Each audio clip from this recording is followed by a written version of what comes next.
Namaku Dimas, seorang pemuda biasa yang terjebak dalam pernikahan penuh rahasia. Malam pertama seharusnya jadi awal kehidupan baru, tapi justru aku melihat istriku, Clara, yang katanya lumpuh, berdiri dengan tatapan mengerikan. Jika semua yang ku ketahui adalah kebohongan, rahasia apalagi yang ia sembunyikan dariku. Aku masih ingat jelas wajah ayah ketika ia menghembuskan napas terakhirnya. Saat itu, rumah kami terasa hampa, sepi, dan dingin. Ibuku menangis tanpa suara, hanya air matanya yang jatuh satu persatu ke lantai. Sementara aku berdiri kaku di samping ranjang, tak mampu berbuat apa-apa selain menggenggam tangannya yang perlahan mendingin. Sejak hari itu, hidupku berubah. Kami hanya keluarga sederhana. Ayah bekerja serabutan, kadang menjadi buruh, kadang menjadi kuli bangunan. Semua itu ia lakukan demi memastikan aku bisa sekolah, dan ibuku tetap bisa bertahan hidup dengan tenang. Namun, sejak ia meninggal, semua tanggung jawab berpindah ke pundakku. Hutang yang ia tinggalkan membuatku nyaris putus asa. Aku bahkan baru tahu kalau selama ini ayah berutang pada seorang rentenir demi menutupi kebutuhan rumah dan biaya pengobatan ibuku yang sempat sakit beberapa tahun lalu. Jumlahnya tidak sedikit, dan bunga yang terus bertambah membuat kami seperti terperangkap dalam lingkaran setan. Hari-hariku setelah itu tak pernah tenang. Setiap kali ada ketukan di pintu, jantungku langsung berdegup kencang. Setiap kali telepon, rumah berdering, tanganku gemetar. Aku tahu siapa mereka, orang-orang yang menagih hutang. Aku bekerja serabutan, persis seperti ayah dulu. Pagi hingga siang menjadi kuli angkut di pasar, sore membantu bengkel teman, malam kadang jadi pengantar barang. Tubuhku lelah, tapi hasilnya tak sebanding dengan beban yang harus kulunasi. Sampai suatu sore, ketika matahari mulai tenggelam, dan aku baru saja pulang dengan keringat bercampur debu di tubuhku, aku menemukan ibuku duduk dengan wajah pucat di ruang tamu. Di depannya, seorang pria berjas hitam sedang duduk dengan kaki disilangkan. Senyum tipisnya membuat bulu kudukku merinding. Aku tahu dia bukan sembarang orang. "Ini Dimas, anakmu?" Tanyanya dengan suara datar namun menusuk. Ibuku mengangguk pelan, wajahnya ketakutan. Aku melangkah maju, mencoba tenang meski hatiku bergetar. "Ada apa datang ke sini? Kami masih berusaha membayar hutang. Beri kami waktu." Pria itu terkekeh, kecil, lalu berdiri. Tingginya hampir menyentuh atap rumahku yang rendah. "Waktu? Hutang ibumu tidak bisa diselesaikan hanya dengan janji. Tapi, ada jalan lain." Aku menatapnya penuh curiga. "Apa maksudmu?" Ia mendekat, lalu menepuk bahuku seolah aku temannya. Padahal aku tahu, sentuhan itu penuh ancaman. Ada seorang wanita kaya yang membutuhkan suami. Namanya Clara. Keluarganya, punya segalanya, tapi nasib membuatnya kurang beruntung. Dia lumpuh. Tidak ada pria yang mau menikahinya. Jika kau bersedia menikah dengannya, hutang ibumu akan dianggap lunas. Semua selesai. Darahku berdesir hebat. Aku menatap ibuku, yang terkejut mendengar tawaran itu. Air matanya langsung jatuh, dan aku tahu hatinya menolak. Tapi aku juga tahu kami tidak punya pilihan lain. Kenapa? Kenapa aku? Tanyaku lirih. Pria itu tersenyum lagi, kali ini lebih lebar. "Karena kau orang yang tepat. Kau tak punya apa-apa, jadi tidak akan melawan. Kau butuh uang, jadi tidak akan menolak. Dan, lagi, Clara juga tidak butuh cinta. Dia hanya butuh seseorang di sisinya. Anggap saja kau sedang menyelamatkan ibumu dari kesengsaraan." Kata-kata itu seperti racun yang masuk ke dalam telingaku. Setelah pria itu pergi, rumah kami sunyi. Ibuku memegang tanganku erat-erat, matanya memerah. "Nak, jangan lakukan itu. Ibu tidak apa-apa. Kita bisa mencari jalan lain." Aku tersenyum hambar, meski hatiku remuk. "Jalan lain apa, Bu? Hidup kita sudah hancur. Kalau aku bisa melunasi hutang dengan cara ini, bukankah itu berarti ibu bisa hidup tenang? Ayah mungkin akan marah padaku di sana, tapi biarlah aku yang menanggungnya." Ibuku menangis lagi. Aku memeluknya erat, mencoba menahan air mataku sendiri. Malam, itu aku tidak bisa tidur. Aku menatap langit-langit kamar yang kusam, mendengar suara jangkrik di luar jendela. Dalam pikiranku hanya ada satu kata, terjebak. Hidupku seperti bidak catur yang digerakkan orang lain. Aku tidak lagi punya kendali atas masa depan. Keesokan harinya, aku sudah duduk di kursi sebuah ruang tamu mewah yang dipenuhi ukiran emas dan lampu kristal. Aku merasa seperti orang asing di rumah itu. Seorang wanita parubaya dengan wajah anggun menyambutku, memperkenalkan dirinya sebagai ibu dari Clara. Senyumnya ramah, tapi matanya penuh perhitungan. "Jadi ini Dimas?" katanya, memandangiku dari atas sampai bawah. "Kau sederhana sekali, tapi mungkin itu bagus. Clara tidak butuh orang yang rumit." Aku hanya tersenyum tipis, menahan rasa malu. Lalu, untuk pertama kalinya, aku melihat Clara. Dia duduk di kursi roda, memakai gaun putih sederhana. Wajahnya cantik, terlalu cantik untuk seseorang yang harus menjalani hidup dengan keterbatasan. Matanya dingin, menatapku tanpa ekspresi. "Ini calon suamimu," kata ibunya. Clara hanya mengangguk singkat, lalu memalingkan wajah. Saat itu aku merasa semakin kecil. Aku tahu, pernikahan ini bukan tentang cinta. Ini hanya transaksi. Aku menikahi seorang wanita lumpuh demi melunasi hutang. Tidak lebih. Namun, ada sesuatu di dalam tatapan mata Clara tadi. Sesuatu yang membuat dadaku berdesir aneh. Entah apa itu, aku belum bisa menebaknya. Yang jelas, langkahku sudah terlanjur masuk ke dalam permainan yang tidak ku mengerti. Dan aku tahu, aku tidak akan pernah bisa mundur lagi. Hari pernikahanku datang begitu cepat, bahkan aku sendiri tidak sempat bernapas. Rasanya semua terjadi hanya dalam hitungan hari sejak tawaran itu datang. Aku tidak pernah bermimpi bisa duduk di pelaminan, apalagi bersama seorang wanita yang bahkan belum ku kenal. Semua terasa asing, hambar, dingin, dan penuh tekanan. Sejak pagi, rumah mewah keluarga Clara sudah penuh dengan tamu. Aku hanya bisa berdiri kaku dengan jas sederhana yang disediakan pihak keluarga mereka. Aku merasa seperti orang asing di tengah pesta megah yang seharusnya menjadi hari paling bahagia dalam hidup seorang pria. Ibuku duduk di pojok ruangan, wajahnya pucat. Aku tahu hatinya masih menolak semua ini, tapi ia tidak bisa berbuat apa-apa. Setiap kali aku melirik ke arahnya, ia hanya menunduk sambil menggenggam tas tangannya erat-erat, seolah rasa bersalah itu menahannya untuk menatapku lama. Clara hadir di pelaminan dengan gaun pengantin putih panjang yang menjuntai indah. Wajahnya cantik, nyaris sempurna. Hanya saja, dinginnya tatapan itu membuatku seakan berdiri di hadapan patung marmer. Bukan seorang wanita bernyawa. Ia duduk di kursi roda, tangan kirinya memegang buket bunga, sementara tangan kanannya terletak tenang di pangkuan. Upacara berlangsung singkat. Janji suci diucapkan tanpa getaran hati. Kata-kata keluar dari bibirku dengan kaku, sekadar formalitas. Aku mengucapkannya bukan karena cinta, tapi karena hutang. Sementara Clara, dengan suara pelan, menjawab setiap pertanyaan penghulu tanpa ada sedikit pun nada bahagia. Saat acara selesai, para tamu menyalami kami. Senyum mereka ramah, tapi tatapan mata mereka penuh bisik-bisik. Aku bisa merasakan jelas, di antara ucapan selamat, ada cibiran tersembunyi. Seorang pemuda miskin menikahi gadis kaya lumpuh. Sebuah cerita yang terlalu mudah ditebak ujungnya. Kasihan, kepura-puraan, atau sekadar dagang untung rugi, aku hanya bisa menahan diri. Aku tidak peduli dengan cibiran itu. Yang kupikirkan hanya satu. Ibuku.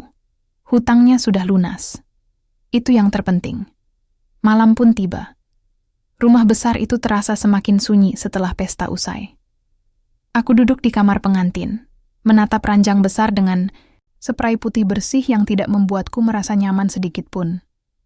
Ruangan itu terlalu luas, terlalu mewah, terlalu asing.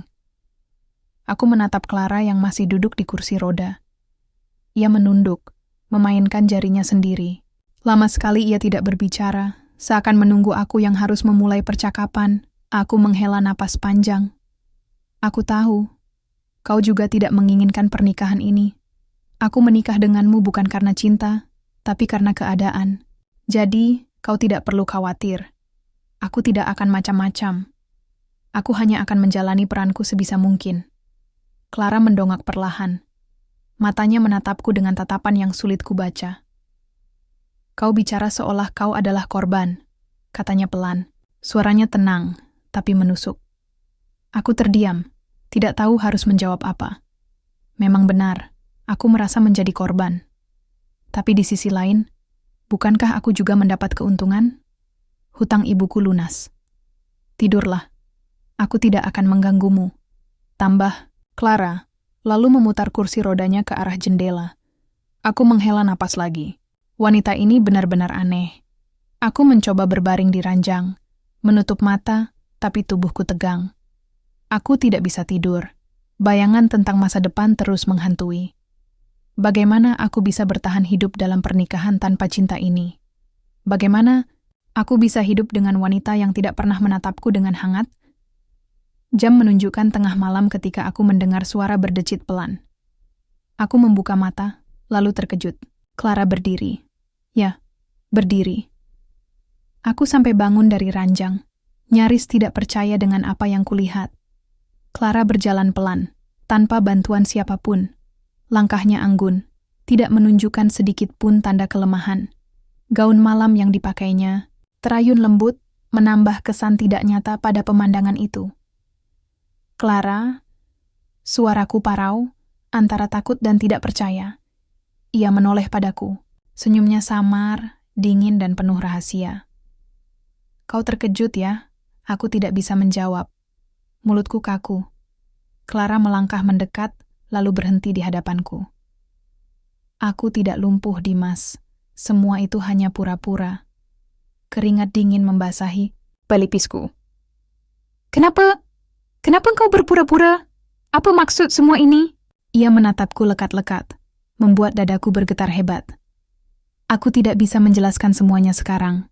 Yang jelas, kau sudah masuk ke dalam permainan besar yang tidak bisa kau tinggalkan.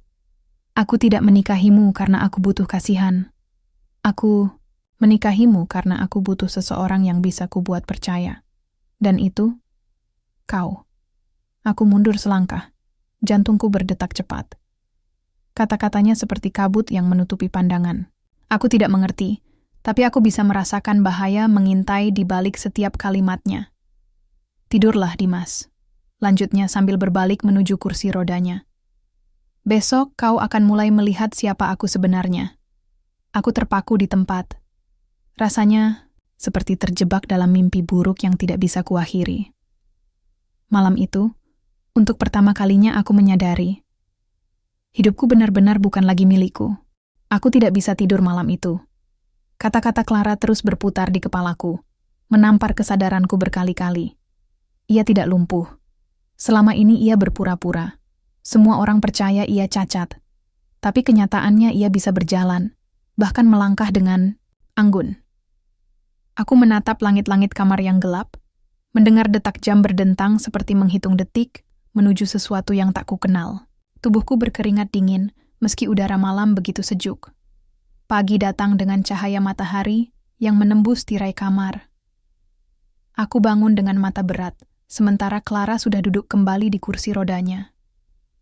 Dia tampak seperti kemarin, tenang, dingin, seolah tidak pernah terjadi apa-apa malam tadi. Selamat pagi, sapanya singkat. Aku menelan ludah, mencoba mengendalikan perasaanku. Kenapa? Kenapa kau lakukan semua ini? Kenapa berpura-pura? Clara menghela napas, lalu menoleh menatapku. Tatapan matanya menusuk, membuatku ingin berpaling. Karena dunia lebih aman jika orang percaya aku lemah. Aku terdiam, menunggu. Ia melanjutkan. Clara menggulirkan kursi rodanya mendekat ke meja kecil di dekat jendela, lalu menyentuh vas bunga di atasnya. Tangannya bergetar sedikit, bukan karena lemah, tapi seperti menahan sesuatu. Kau tidak tahu apa yang terjadi dalam keluargaku. Semua orang menginginkan harta kami. Saudara, kerabat, bahkan orang asing yang mengaku teman. Aku berpura-pura lumpuh karena itu cara terbaik membuatku tampak tidak berguna. Jika mereka mengira aku tidak bisa apa-apa, mereka akan mengabaikanku. Aku menelan ludah lagi. Kata-katanya masuk akal, tapi tetap membuatku gelisah. Lalu kenapa kau menikah denganku? Kenapa aku yang dipilih? Clara tersenyum samar. Senyum yang tidak bisa kuterjemahkan apakah itu hangat atau berbahaya. Karena kau tidak tahu apa-apa. Karena kau orang luar yang polos. Kau tidak punya ambisi, tidak punya keinginan merebut hartaku. Aku butuh seseorang sepertimu untuk menutupi semua ini. Aku merasakan dadaku sesak. Aku merasa seperti pion dalam permainan yang belum ku mengerti. Jadi, pernikahan ini hanya bagian dari rencanamu? Clara menatapku lebih dalam. Ya, tapi jangan salah. Dengan menikahiku, kau juga mendapatkan perlindungan. Orang-orang itu tidak akan semudah itu mengganggumu atau ibumu. Anggap saja kita sedang saling memanfaatkan. Aku terdiam, memutar otakku yang penuh tanda tanya. Perlindungan?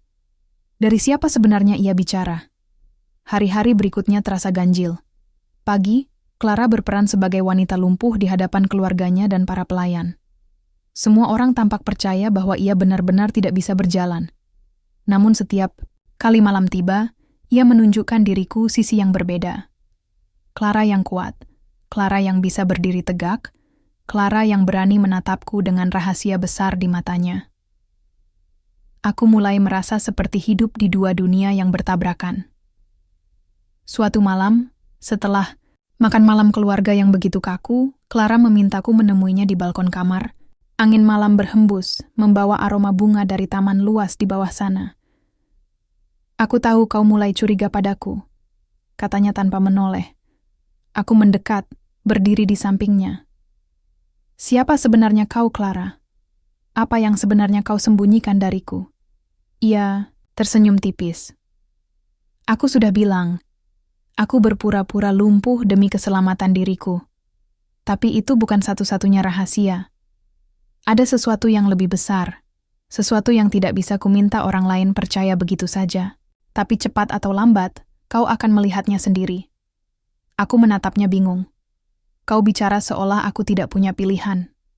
Clara akhirnya menoleh padaku, matanya tajam, bibirnya melengkung penuh keyakinan. Karena memang kau tidak punya pilihan, Dimas.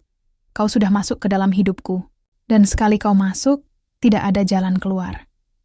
Perkataannya membuat bulu kudukku berdiri.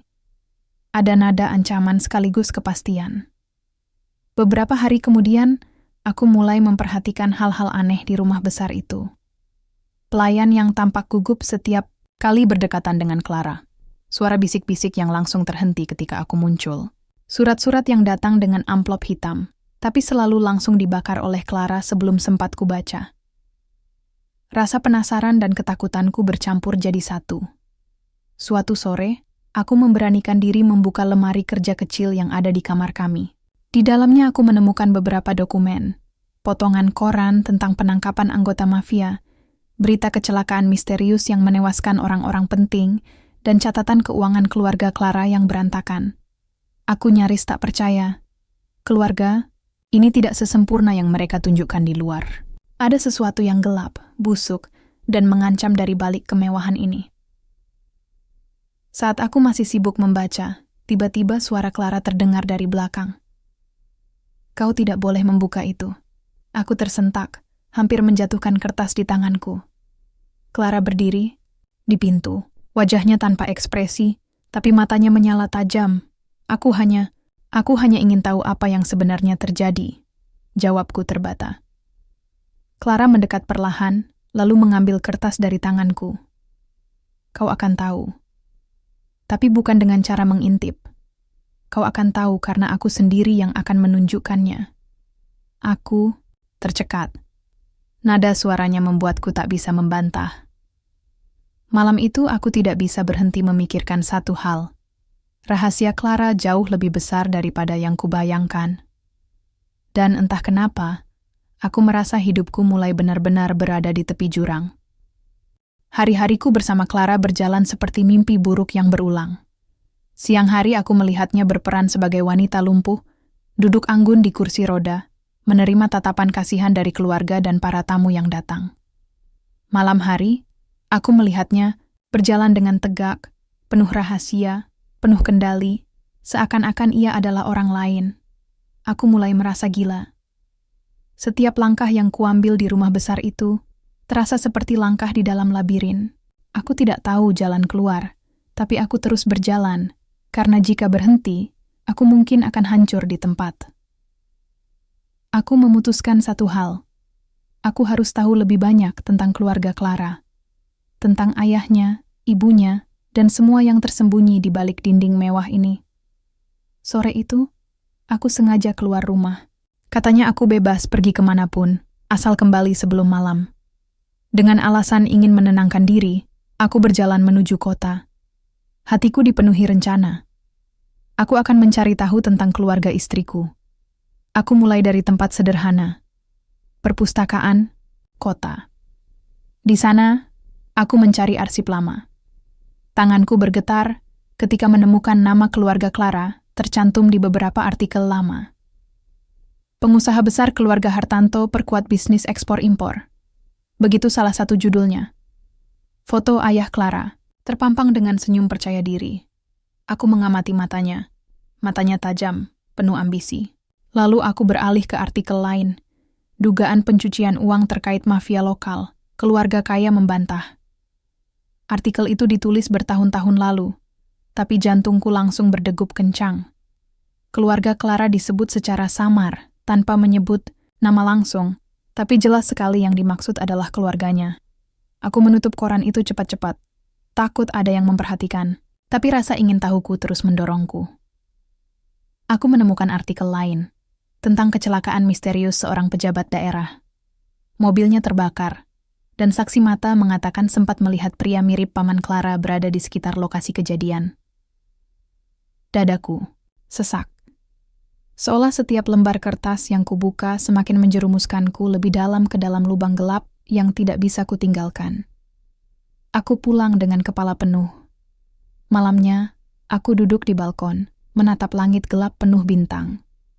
Clara datang, menghampiri. Dengan langkah kakinya yang terdengar jelas di lantai kayu. "Kau mencari sesuatu hari ini?" tanyanya tiba-tiba. Aku terkejut, hampir melompat dari kursi. "Bagaimana kau tahu?" Clara menyeringai samar. "Aku tahu karena aku bisa merasakannya. Aku bisa membaca gerakanmu, raut wajahmu. Kau bukan orang yang pandai menyembunyikan sesuatu, Dimas." Aku menelan ludah, mencoba menenangkan diri. Aku hanya ingin tahu. Keluargamu, apa benar mereka terlibat dengan orang-orang berbahaya? Clara menatapku lama.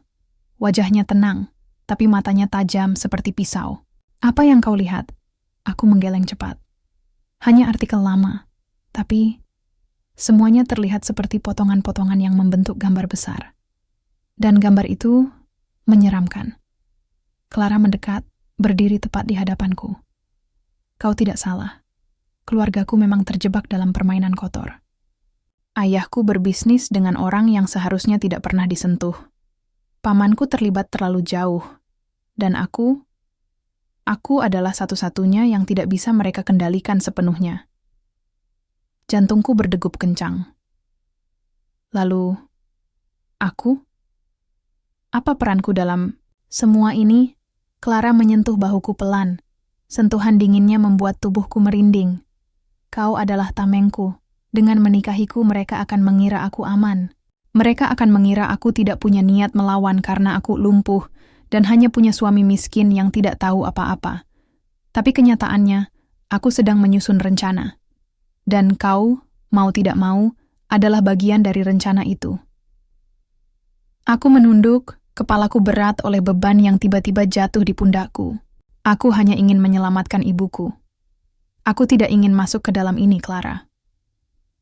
Clara terdiam sebentar, lalu berkata dengan suara yang lebih pelan. "Aku tahu. Tapi kenyataan tidak memberi kita pilihan. Kau menyelamatkan ibumu dengan menikahiku. Sekarang, kau juga harus menyelamatkan dirimu dengan tetap berada di sisiku." Malam itu aku tidak bisa mengusir rasa takut dari dadaku. Hari-hari berikutnya aku semakin memperhatikan detail kecil. Aku mendengar bisik-bisik di dapur, pelayan yang menyebut nama seseorang dengan nada takut. Aku melihat surat-surat dengan cap asing yang disembunyikan tergesa-gesa. Aku merasakan atmosfer rumah itu semakin berat, seolah setiap dinding menyimpan rahasia. Dan pada suatu malam, ketika Clara mengajakku duduk di ruang kerjanya, ia akhirnya menunjukkan kepadaku sebuah kotak kecil berisi foto-foto lama.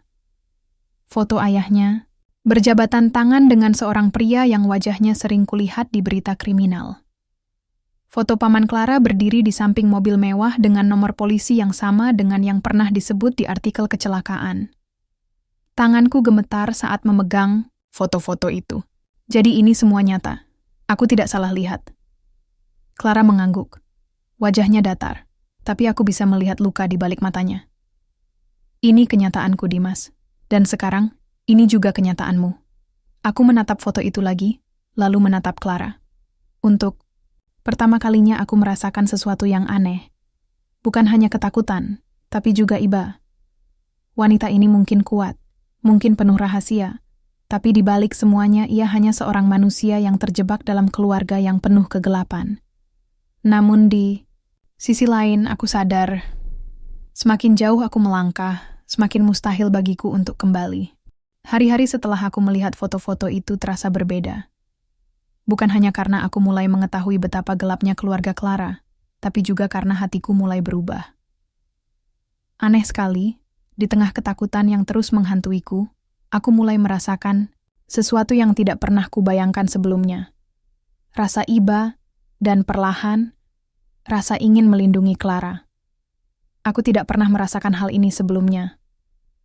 Bagiku, pernikahan kami hanyalah transaksi, sebuah kesepakatan dingin tanpa cinta. Tapi semakin banyak rahasia yang Clara tunjukkan, semakin aku sadar bahwa ia tidak sekuat yang terlihat. Di balik sorot matanya yang tajam, ada luka yang dalam. Malam itu, kami duduk berdua di balkon kamar. Angin berhembus pelan, membawa aroma bunga dari taman. Clara berdiri, bukan duduk di kursi rodanya. Ia bersandar pada pagar besi, rambutnya tertiup angin, matanya menatap jauh ke langit yang penuh bintang. "Aku benci keluarga ini," katanya tiba-tiba.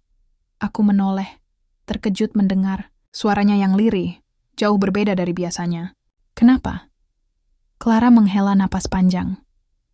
"Karena mereka menganggapku pion. Karena mereka tidak pernah benar-benar melihatku sebagai anak, sebagai manusia. Aku hanyalah alat untuk mempertahankan kekuasaan. Ketika aku berpura-pura lumpuh, mereka bahkan merasa lega. Mereka pikir aku tidak akan pernah mengganggu permainan mereka. Aku terdiam, mendengarkan dengan hati yang bergetar. "Ayahku." Clara menunduk, suaranya bergetar halus. Dia memang tampak seperti orang yang sukses dan terhormat. Tapi, dia tidak pernah ada untukku. Dia lebih sibuk berurusan dengan mafia dan uang haram ketimbang mendengarkan anaknya. Dan ibuku, dia hanya tahu cara tersenyum di depan orang banyak, tapi di balik itu, dia sama saja. Hanya peduli pada nama besar keluarga. Aku menelan ludah, lalu memberanikan diri bertanya, "Lalu kenapa kau masih bertahan di sini?" Clara menoleh padaku. Matanya memerah, tapi ia tetap tegar. "Karena aku tidak bisa pergi. Aku masih punya sesuatu yang harus kulindungi. Dan karena itu, aku harus kuat. Aku harus berpura-pura lemah agar mereka lengah. Aku tidak bisa melawan mereka secara langsung. Aku harus menunggu saat yang tepat." Aku memandangnya lama, dan entah kenapa dadaku terasa sesak. Aku ingin mengatakan sesuatu, tapi lidahku keluh. Clara tersenyum tipis, senyum yang lebih manusiawi kali ini. "Kau tahu, Dimas, aku iri padamu." Aku terkejut. "Iri? Padaku? Aku tidak punya apa-apa." Ia menatapku lekat-lekat. "Justru itu, kau bebas. Kau tidak terikat oleh permainan kotor keluarga, oleh warisan yang penuh darah. Kau hanya hidup sederhana, bersama ibumu, dengan hati yang jujur. Aku tidak pernah punya kebebasan itu. Dadaku semakin sesak. Aku menunduk, tidak sanggup menatap matanya lebih lama. Untuk pertama kalinya sejak pernikahan ini, aku merasa benar-benar ingin memeluknya, ingin mengatakan bahwa ia tidak sendiri. Tapi aku menahan diri. Malam itu aku tidak bisa tidur. Kata-kata Clara terus bergema di kepalaku. Keesokan harinya, aku menemukan sesuatu yang mengejutkan. Clara memanggil salah satu pelayan. Seorang pria muda bernama Arman. Ketika pria itu datang dengan wajah cemas, Clara menatapnya lekat-lekat. "Aku tahu kau yang membocorkan informasi itu," kata Clara datar. Arman gemetar. "Tidak, Nona. Saya..." Belum sempat ia menyelesaikan kalimatnya, Clara menutup mata, lalu membisikkan sesuatu yang tidak kudengar jelas. Seketika, ekspresi Arman berubah. Matanya kosong, wajahnya kaku, seperti boneka yang kehilangan jiwa. Aku membeku di tempat. Apa yang baru saja kulihat? Clara membuka matanya kembali, lalu berkata dengan tenang, "Sekarang pergilah. Kau tidak akan lagi bisa berkhianat." Arman mengangguk kaku, lalu berjalan keluar seperti orang yang dikendalikan. Aku berdiri terpaku, napasku tercekat. "Clara, apa yang kau lakukan barusan?" Clara menoleh padaku, matanya tajam, penuh kekuatan yang sulit kugambarkan. "Inilah rahasiaku yang sebenarnya, Dimas. Aku bisa masuk ke dalam pikiran orang. Aku bisa membuat mereka menuruti keinginanku. Aku..." Mundur selangkah, merasakan keringat dingin membasahi punggungku. Kau, apa kau manusia?" Clara tersenyum samar. "Aku manusia, tapi aku memiliki sesuatu yang tidak seharusnya kumiliki. Dan kekuatan ini adalah satu-satunya alasan aku masih hidup sampai sekarang." Aku terdiam, tubuhku gemetar. Rasa takut dan kagum bercampur jadi satu. Aku tidak tahu harus lari atau tetap di sini. Clara mendekat, lalu menatapku dalam-dalam. "Aku tahu kau takut, tapi dengarkan aku, Dimas. Aku tidak akan menggunakannya padamu. Aku butuhmu apa adanya, bukan sebagai boneka." Aku menatap matanya. Ada kejujuran di sana, meski diselimuti kegelapan. Aku ingin percaya, tapi sulit. Hari-hari setelah itu, aku mulai melihat Clara berbeda. Di satu sisi, ia menakutkan. Kekuatan itu tidak masuk akal, seperti mimpi buruk yang jadi nyata. Tapi di sisi lain, aku melihat sisi rapuhnya yang semakin jelas. Ia menyimpan luka, ia menyimpan rahasia, dan ia menyimpannya sendirian selama bertahun-tahun. Dan entah kenapa, hatiku mulai goyah. Aku yang awalnya hanya ingin keluar dari neraka ini, mulai merasakan sesuatu yang lain. Keinginan untuk tetap di sisinya. Malam itu, sebelum tidur, aku menatap Clara yang duduk di kursi rodanya. Ia menunduk, rambutnya menutupi wajah. Aku memberanikan diri berkata, "Clara, kalau kau butuh seseorang untuk mendengarkanmu, aku ada di sini. Aku tidak tahu apa yang bisa kulakukan, tapi aku akan mencoba." Clara menoleh perlahan. Matanya berkaca-kaca, meski ia mencoba menyembunyikannya dengan senyum tipis. "Terima kasih, Dimas. Mungkin hanya itu yang kubutuhkan sekarang." Hatiku bergetar. Untuk pertama kalinya sejak pernikahan ini, aku merasa ada ikatan yang lahir di antara kami. Ikatan yang bukan berasal dari transaksi, bukan dari keterpaksaan, tapi dari rasa yang perlahan tumbuh. Dan aku tahu, ikatan ini bisa menjadi kekuatan, atau justru kehancuran. Aku semakin yakin, kehidupanku bukan lagi milikku.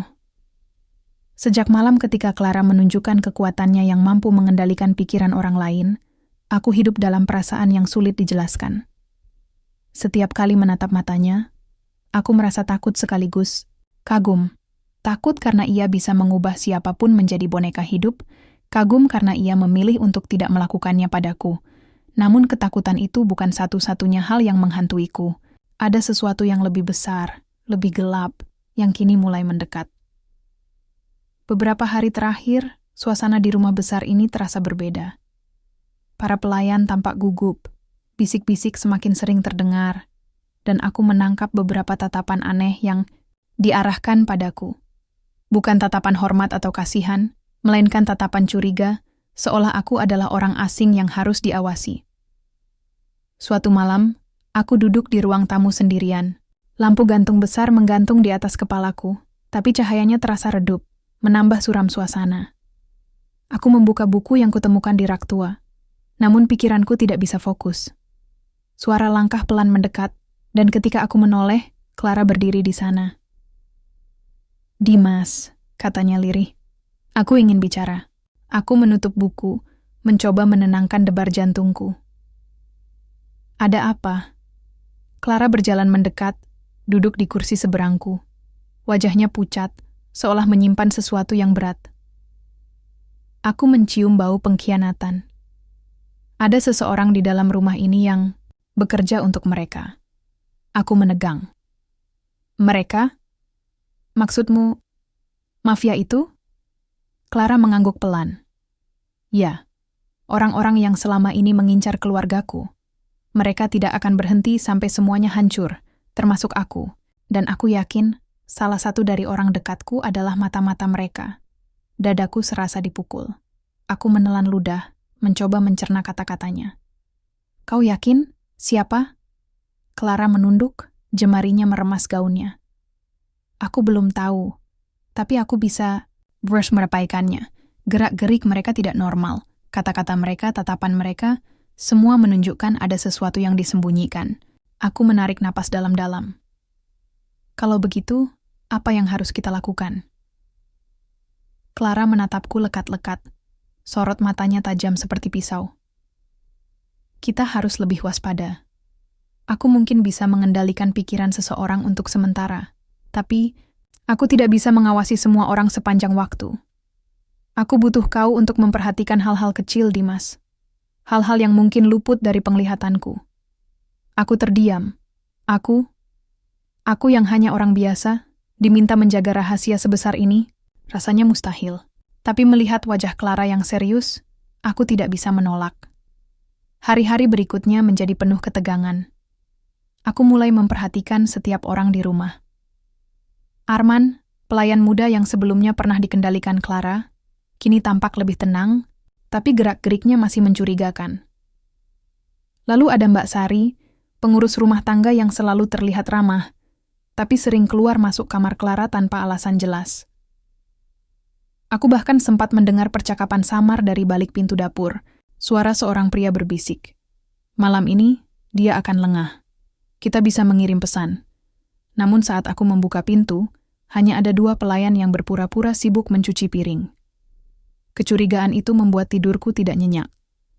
Setiap suara langkah di koridor membuatku terbangun. Setiap ketukan pintu membuat jantungku berdegup kencang. Suatu malam, aku terbangun karena suara keras dari luar kamar. Aku segera keluar, menemukan 2 pelayan tengah berdebat. Salah satunya memegang amplop hitam. Begitu melihatku, mereka kaget. Lalu buru-buru kabur meninggalkan amplop itu terjatuh di lantai. Dengan tangan gemetar, aku mengambilnya. Isinya hanya secarik kertas dengan tulisan singkat. "Waktu kalian hampir habis. Jangan coba melawan." Aku tercekat, napasku terhenti. Ancaman itu jelas ditujukan untuk Clara dan keluarganya. Pagi harinya, aku menunjukkan surat itu pada Clara. Ia menatapnya lama, lalu meremas kertas itu hingga hancur. "Mereka semakin dekat," katanya lirih. "Aku harus bertindak cepat." Aku memandangnya khawatir. "Apa maksudmu?" Clara menatapku dengan sorot mata yang dalam. "Aku harus menggunakan kekuatanku lebih sering. Kalau tidak, kita akan kalah." "Tapi Dimas, aku takut. Aku takut semakin sering aku mengendalikan orang, aku akan kehilangan diriku sendiri." Hatiku mencelos. Untuk pertama kalinya, aku melihat Clara benar-benar rapuh. Ia bukan hanya wanita kuat yang bisa berjalan di balik topeng lumpuhnya. Ia adalah manusia yang sedang berperang dengan dirinya sendiri. Aku mendekat, menyentuh tangannya pelan. "Kau tidak sendirian, Clara. Kalau kau jatuh, aku akan ada di sini untuk menopangmu. Aku tahu aku bukan siapa-siapa, tapi aku janji, aku tidak akan meninggalkanmu." Clara menatapku, matanya berkaca-kaca. Senyum samar muncul di wajahnya. Terima kasih, Dimas. Kau tidak tahu betapa berharganya itu bagiku. Namun sebelum suasana itu sempat menghangat, suara pintu diketuk keras. Seorang pelayan masuk dengan wajah pucat. Tuan muda, Nona Clara, seseorang ada di gerbang. Mereka mencari Anda. Clara menegang. Siapa? Orang-orang asing, Nona. Mereka bersenjata. Jantungku hampir berhenti. Inilah yang kutakutkan. Musuh itu bukan lagi bayangan. Mereka sudah datang. Suasana di rumah besar itu berubah seketika menjadi neraka. Malam itu, ketika pelayan dengan wajah pucat melapor bahwa orang-orang bersenjata sudah ada di gerbang, aku langsung tahu. Semua bayangan yang menghantui kami kini menjelma menjadi nyata. Clara berdiri tanpa ragu, menyingkirkan kursi rodanya. Matanya menyala dengan ketegasan yang tak pernah kulihat sebelumnya. Mereka datang lebih cepat dari yang kuduga, katanya. Dimas, kita harus bersiap. Aku tercekat. Bersiap? Bagaimana caranya? Mereka bersenjata. Kita hanya tidak ada waktu untuk panik. Clara memotong, suaranya tajam seperti cambuk. Ia menatap pelayan itu. Kunci semua pintu, matikan lampu utama. Jangan biarkan mereka masuk tanpa perlawanan. Pelayan itu mengangguk cepat, lalu berlari pergi. Aku menelan ludah, mencoba menenangkan diriku. Tapi tubuhku gemetar. Aku hanyalah pemuda biasa, yang terjebak dalam pernikahan yang awalnya kupikir hanya masalah hutang. Kini aku berdiri di hadapan bahaya nyata, bahaya yang bisa menghapus nyawaku kapan saja. Clara menoleh padaku. Dimas, aku butuh kau tetap tenang. Apapun yang terjadi, jangan lepaskan aku dari pandanganmu. Aku mengangguk kaku, meski hatiku hancur oleh ketakutan. Tak lama kemudian, suara gaduh terdengar dari luar. Teriakan kasar, bunyi hantaman keras. Di gerbang besi, dan tak lama, suara tembakan pertama memecah malam. Jantungku seperti berhenti berdetak. Aku dan Clara berlari menuju jendela besar di ruang tengah. Dari balik tirai, aku melihat mereka. Sekelompok pria bersenjata, berpakaian hitam, wajah tertutup masker. Jumlah mereka lebih dari 10 orang. Mereka mendobrak masuk, menghancurkan gerbang, lalu menyebar seperti serigala lapar. Aku berbalik, ke Clara, panik.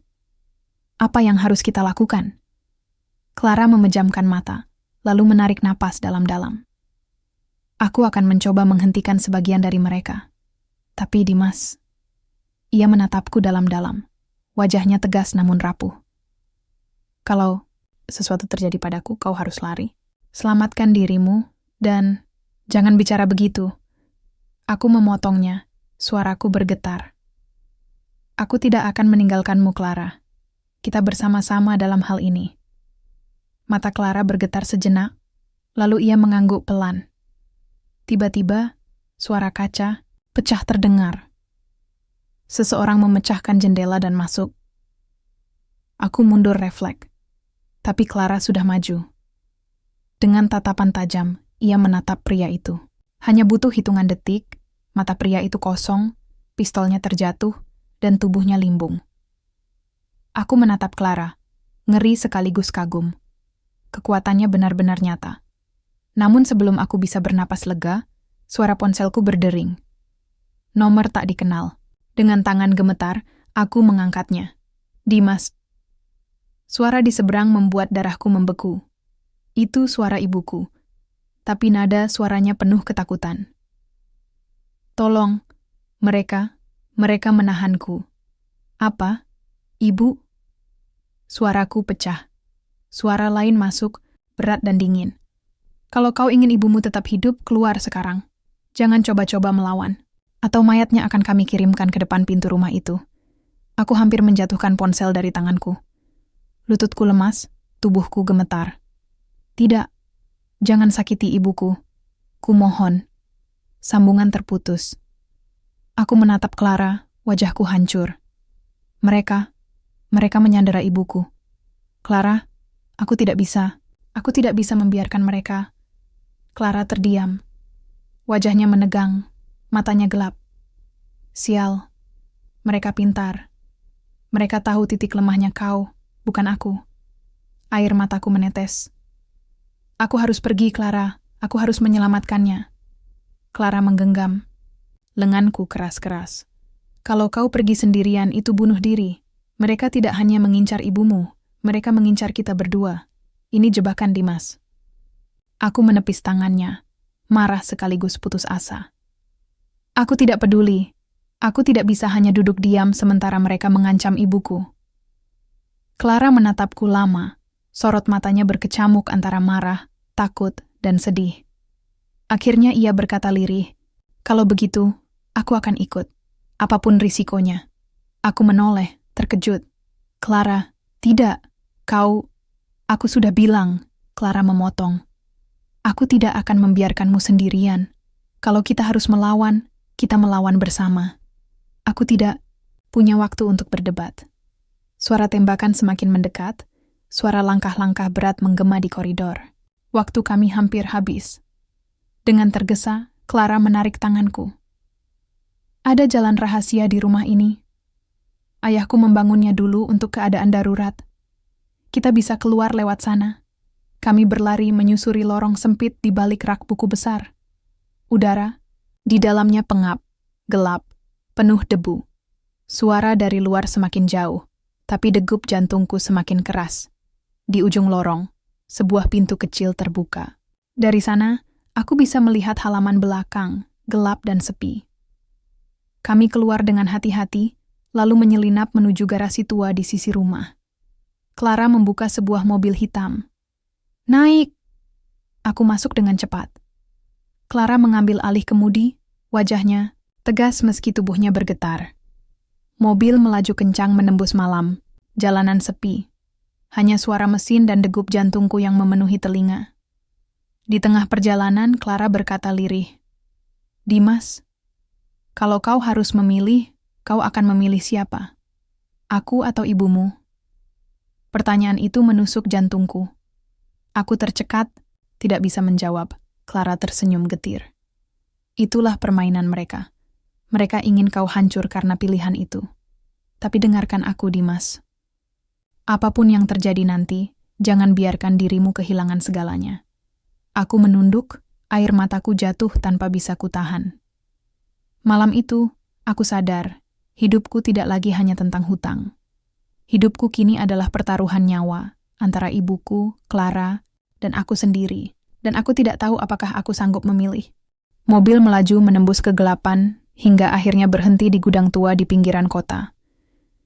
Clara mengatakan, tempat itu digunakan keluarganya untuk transaksi rahasia. Aku sudah waspada, tapi begitu masuk perasaan tidak enak langsung menyergap. Lampu, neon redup berkelap-kelip, bau besi dan debu menusuk hidung. Di tengah ruangan, aku melihat ibuku. Duduk di kursi, tangan dan mulut terikat. Matanya membesar melihatku. "Ibu." Aku berlari, namun langkahku terhenti ketika suara tawa berat menggema. Dari balik bayangan, muncul sekelompok pria bersenjata. Mereka mengepung, senyum sinis terpampang di wajah mereka. Dan di antara mereka, berdiri seseorang yang tak kusangka. Arman, pelayan muda yang dulu pernah dikendalikan Clara. "Jadi benar kau, Arman." Clara mendesis, matanya menyala marah. Arman tersenyum dingin. "Kau pikir kau bisa mengendalikanku selamanya, Nona? Kau memang kuat, tapi aku sudah belajar cara melawan pengaruhmu. Dan sekarang, aku berpihak pada mereka. Karena pada akhirnya, uang dan kuasa lebih berharga daripada kesetiaan." Hatiku membara.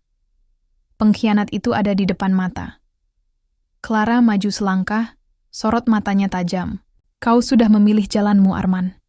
Jangan salahkan aku kalau malam ini kau menyesal." Pertarungan pun pecah. Para pria bersenjata menodongkan pistol, namun Clara menatap mereka satu persatu. Beberapa langsung limbung, jatuh dengan wajah kosong. Tapi jumlah mereka terlalu banyak, dan aku harus berlari menyambar besi tua untuk melawan. Suara tembakan memekakan telinga. Aku berlari ke arah ibuku, mencoba melindunginya. Sementara Clara terus berusaha menahan pengaruhnya agar tidak pecah kendali. Namun di saat genting, Clara tiba-tiba berteriak, tubuhnya bergetar hebat. Sorot matanya berubah, pupilnya melebar, seolah ia kehilangan kendali atas dirinya sendiri. Para pria yang ditatapnya jatuh ke lantai, tubuh mereka menggeliat seolah disiksa dari dalam. Aku membeku, ngeri. Clara tampak seperti bukan manusia. Clara, hentikan. Kau akan hancur, teriakku panik. Ia menoleh padaku, matanya basah, wajahnya penuh rasa sakit. Aku tidak bisa. Dimas, mereka terlalu banyak. Aku berlari mendekat, menggenggam bahunya keras-keras. Lihat aku, dengarkan suaraku. Jangan biarkan dirimu tenggelam, kau masih Clara yang kukenal. Air mata jatuh dari matanya, lalu perlahan sorot liar itu meredup. Tapi tubuhnya lemas, hampir jatuh. Aku menahannya sekuat tenaga. Di tengah kekacauan itu, Arman berdiri sambil menodongkan pistol ke arahku. Wajahnya penuh kebencian. Kau menghalangi jalanku, Dimas. Kalau kau mati, semua ini selesai. Aku berdiri di depan Clara, membuka tangan lebar, melindunginya. Kalau kau mau membunuh, bunuh aku. Tapi jangan sentuh dia atau ibuku. Arman menarik pelatuk. Waktu seakan berhenti. Tiba-tiba, dor. Sebuah peluru menembus udara. Bukan dari pistol Arman, melainkan dari arah lain. Arman terhuyung. Darah mengalir dari dadanya. Ia jatuh, menatapku dengan tatapan kosong terakhir sebelum menghembuskan napas. Aku menoleh dan melihat salah satu pria bersenjata menjatuhkan pistolnya. Wajahnya kosong. Clara yang mengendalikan di detik terakhir. Aku mengguncang bahu Clara. Kau baik-baik saja? Clara tersenyum samar, meski wajahnya pucat. Aku hampir kehilangan diriku, Dimas. Tapi kau menyelamatkanku. Aku menunduk, menahan air mata. Ibu akhirnya berhasil kubebaskan dari ikatannya. Ia langsung memelukku erat-erat, gemetar karena ketakutan. Namun aku tahu, meski malam itu kami berhasil selamat, pertarungan ini belum selesai. Pengkhianatan sudah terbukti, darah sudah tertumpah, dan rahasia Clara semakin membebaniku.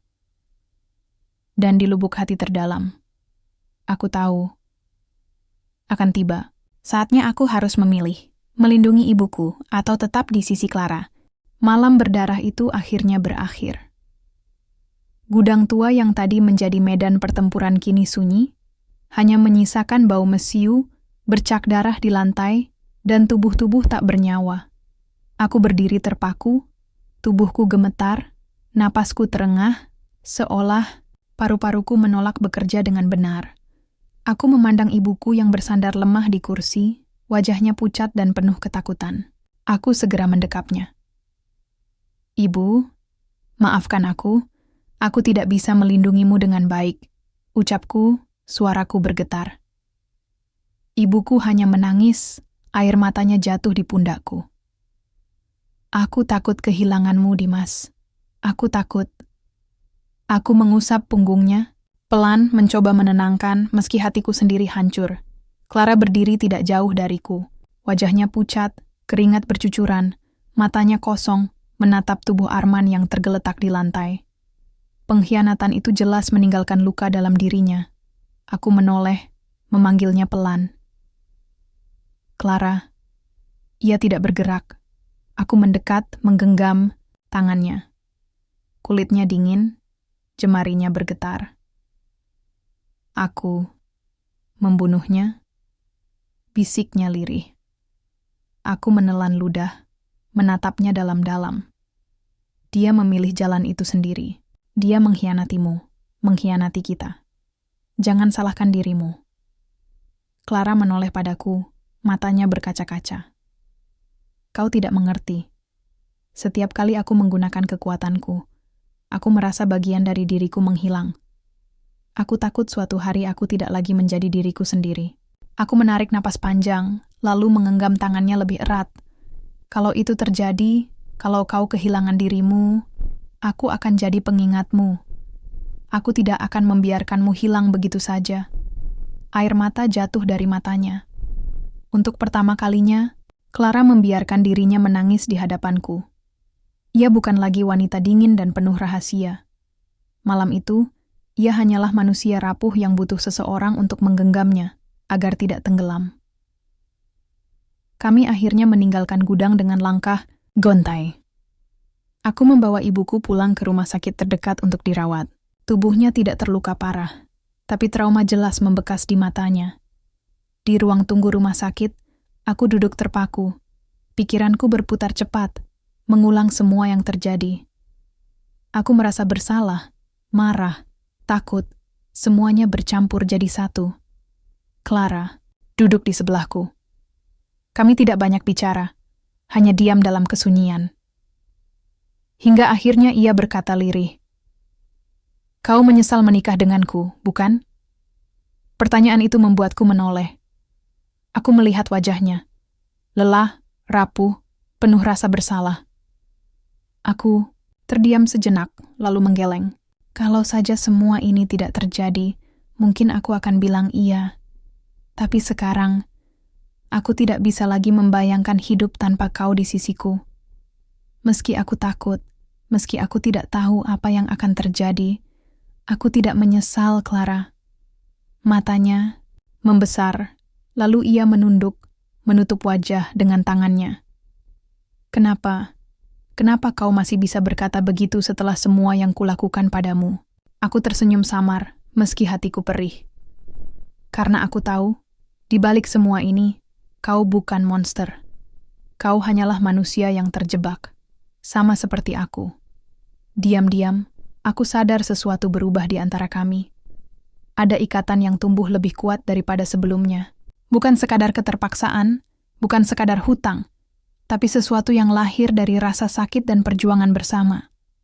Namun aku juga tahu, luka yang kami alami tidak akan mudah hilang. Hari-hari berikutnya, hidupku terasa berat. Aku bolak-balik menjaga ibu di rumah sakit dan tetap tinggal di rumah besar bersama Clara. Setiap malam, aku terbangun oleh mimpi buruk. Suara tembakan, wajah Arman yang terjatuh, teriakan ibuku. Clara pun sama. Aku sering menemukannya duduk di balkon sendirian, menatap langit kosong, matanya sayu. Aku tahu ia berusaha kuat, tapi aku juga tahu hatinya retak. Suatu malam, aku duduk di sampingnya di balkon. Udara dingin menusuk, tapi keheningan malam membuat kami bisa berbicara lebih jujur. Apa yang akan kau lakukan selanjutnya, Clara? Tanyaku pelan. Ia menunduk, menggenggam tangannya sendiri. Musuh kita belum berhenti. Mereka hanya mundur untuk saat ini. Aku yakin akan ada serangan berikutnya. Aku harus bersiap. Tapi ia berhenti sejenak. Suaranya bergetar. Aku juga lelah, Dimas. Aku ingin berhenti berperang. Aku ingin hidup normal, walau hanya sebentar. Aku menatapnya. Hatiku terenyuh. Kalau begitu, mari kita ciptakan kehidupan normal itu. Walau hanya sebentar, walau hanya kita berdua yang merasakannya. Ia menoleh menatapku dengan mata yang berkaca. Lalu ia tersenyum samar, senyum yang begitu tulus, hingga membuat dadaku hangat. Terima kasih, hanya kau yang pernah mengatakannya padaku. Malam itu, kami tidak butuh kata-kata lagi. Kami hanya duduk bersebelahan, saling diam, tapi aku merasakan sesuatu yang tak pernah kurasakan sebelumnya. Ketenangan. Namun jauh di dalam hati, aku tahu ketenangan itu rapuh. Bayangan darah dan pengkhianatan masih menghantui kami, dan jalan ke depan tidak akan mudah. Tapi untuk pertama kalinya, aku merasa siap, karena aku tahu, apapun yang menunggu, aku tidak lagi sendirian. Hari-hari setelah pertarungan di gudang itu berjalan lambat, seperti waktu sengaja menahan napasnya. Ibu masih dirawat di rumah sakit, perlahan pulih dari trauma, meski aku tahu luka batin jauh lebih sulit sembuh daripada luka fisik. Setiap kali aku melihat matanya yang murung, hatiku serasa diperas. Aku ingin membawa ibu jauh dari semua ini, jauh dari kekacauan keluarga Clara, jauh dari bahaya yang mengintai setiap sudut. Namun kenyataannya, aku terikat. Bukan hanya karena pernikahan, Ini, tapi karena sesuatu yang lebih dalam. Ikatan yang tak kusangka akan tumbuh di antara aku dan Clara. Clara juga tidak sama lagi. Sejak malam penuh darah itu, ia lebih sering terdiam. Sorot matanya tak lagi penuh perlawanan, melainkan penuh pertanyaan. Aku tahu, ia juga memikirkan jalan keluar. Suatu sore, aku menemukannya duduk di taman rumah besar. Angin sore mengibaskan, rambutnya, wajahnya pucat namun lembut. Tatapannya jatuh pada bunga yang hampir layu. Aku duduk di sampingnya, diam beberapa saat, lalu bertanya pelan. Apa yang kau pikirkan? Clara tersenyum samar, tapi matanya tetap kosong. Aku sedang bertanya pada diriku sendiri. Apakah semua ini ada artinya?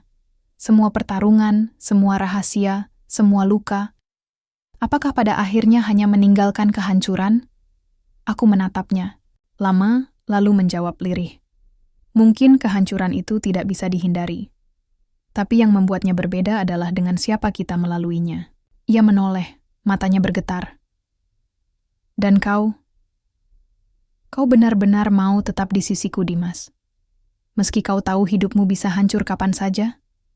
Pertanyaan itu menohokku. Aku menunduk, menggenggam tanah di tanganku. Aku ingin berkata iya tanpa ragu, tapi wajah ibuku muncul di benakku. Suaranya, tangisnya, ketakutannya malam itu. Aku tidak bisa mengabaikan kenyataan bahwa setiap langkahku bersama Clara berarti menyeret ibu ke dalam bahaya yang sama. Clara seolah bisa membaca kebimbanganku. Ia menunduk, suaranya pelan, hampir seperti bisikan. Kalau kau ingin pergi, aku tidak akan menahanmu. Kau sudah melakukan lebih dari cukup. Kau menyelamatkanku. Bahkan lebih dari sekali. Tapi aku tidak ingin hidupmu hancur hanya karena aku. Aku menoleh cepat, memegang tangannya. Jangan bicara begitu. Kau bukan beban, Clara. Kau... Suaraku tercekat. Kau bagian dari hidupku sekarang. Ia menatapku lama, air mata tipis jatuh di pipinya. Kalau begitu, kita harus membuat pilihan. Jalan mana yang akan kita tempuh? Melawan mereka sampai akhir, atau melarikan diri dan memulai hidup baru. Tapi apapun yang kita pilih, akan ada harga yang harus dibayar. Aku terdiam. Kata-katanya menusuk tepat di hatiku. Memang benar, tidak ada jalan tanpa pengorbanan. Malam itu, aku pergi ke rumah sakit sendirian untuk menemui ibu. Ia tampak lebih tenang, duduk di ranjang dengan wajah yang mulai segar. Aku duduk di sampingnya, menggenggam tangannya. Ibu, suaraku bergetar. Kalau aku tetap bersama Clara, hidup kita tidak akan pernah aman. Akan ada musuh, akan ada bahaya. Tapi kalau aku meninggalkannya, aku tidak tahu apakah aku bisa hidup dengan perasaan bersalah itu. Ibu menatapku dalam-dalam, lalu mengusap kepalaku dengan lembut. Nak, sejak ayahmu pergi, kau selalu berusaha melindungiku. Tapi sekarang, aku ingin berkata sesuatu. Kau berhak memilih hidupmu sendiri. Jangan hanya memikirkan aku. Kalau hatimu ada di sisinya, maka bertahanlah bersamanya. Aku hanya ingin kau bahagia. Air mataku jatuh seketika. Aku memeluk ibu erat-erat. Untuk pertama kalinya, ia tidak memintaku menjauh dari Clara. Ia memberiku restu. Beberapa hari kemudian, aku berdiri di balkon bersama Clara. Malam itu, langit dipenuhi bintang, seolah mengawasi keputusan kami. Aku menarik napas panjang. Aku sudah memutuskan, Clara. Aku akan tetap di sisimu. Apapun risikonya, aku tidak akan pergi. Clara menoleh, matanya melebar. Dimas, suaranya bergetar. Apa kau sadar apa yang kau katakan? Hidup kita tidak akan pernah tenang. Kita akan terus diburu. Mungkin suatu hari kita akan mati dengan cara yang mengerikan. Aku menatapnya tegas. Aku sadar. Tapi aku lebih takut kehilanganmu daripada takut pada kematian itu sendiri. Air matanya jatuh deras, lalu tanpa ragu ia memelukku. Tubuhnya bergetar, tapi hangatnya membuatku merasa utuh. Malam itu, aku tahu keputusanku akan mengikat nasibku selamanya. Aku memilih jalan berbahaya, jalan penuh darah dan rahasia. Tapi aku memilihnya dengan sadar, karena di jalan itulah aku menemukan sesuatu yang lebih berharga daripada rasa aman. Aku menemukan cinta. Dan meski masa depan masih gelap, aku tahu satu hal pasti. Aku tidak lagi sendirian.